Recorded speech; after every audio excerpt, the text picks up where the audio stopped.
Listen to that. That is the sound of the most powerful thing on earth. It's more precious than gold and will be fought over more than oil. This thing that is so essential for life is also one of the planet's most lethal and silent killers. I do feel like water is the most under-supported and talked about cause in the world. We've got plenty of support for HIV/AIDS and malaria, plenty of support for hunger and for medical issues out there, and water is left off the map, but it's worse than all those combined together. But this is not the guy that you would design to save the world, or even 100,000 people in it.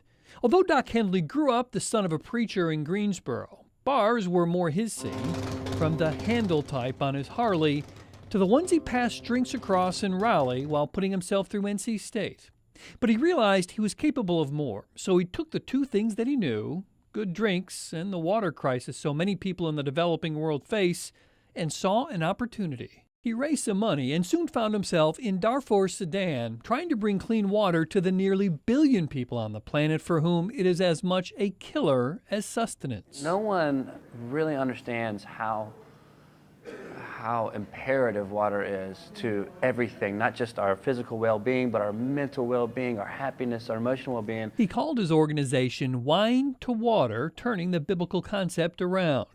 What he didn't plan on were militias in Darfur that not only sabotaged his work, but killed the people that Doc was trying to save. John Jaweed, who worked for the government, they lined up the children of the school and executed them along with their teachers.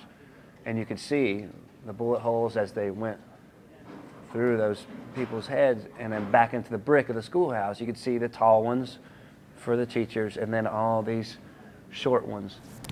Then one day, I made eye contact with the guy who fired the first shot. they tried to kill him. It was surreal staring down his barrel as it followed me and then seeing the chamber burst out around. A man who just wanted to bring some desperate people clean The whole water place erupted in machine gun fire. found himself in the crossfire of Sudan's civil war. I'll never forget what bullets sound like tearing through sheet metal and whizzing by in the air. That was the first time I actually realized how this crisis was, or I guess how brutal it was. My heart has taken a beating these past 9 months. Something he's chronicled in his new I can book, see what little effect our labors have had. which tells a gripping tale of Doc's work, but like its But author, what exactly does that mean? doesn't have all the answers. We've kept mothers and fathers alive so they can hear the news of their daughters' rapes.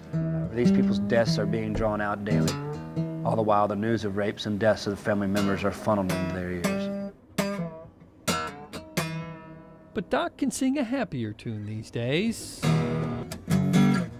He came home, found love, and started a family. Yay! CNN named Doc one of its top 10 heroes of 2009, which helped his Wine to Water organization take off. They now work in 12 countries and estimate that they've brought clean water to 100,000 people. But Doc is still a simple guy from North Carolina, and there's a lesson in that for all of us. And so I think my story is walking, talking, living, drinking proof that you don't have to have your act together to do really good things out there. That's something to sing about. Bob Buckley, Fox 8 News.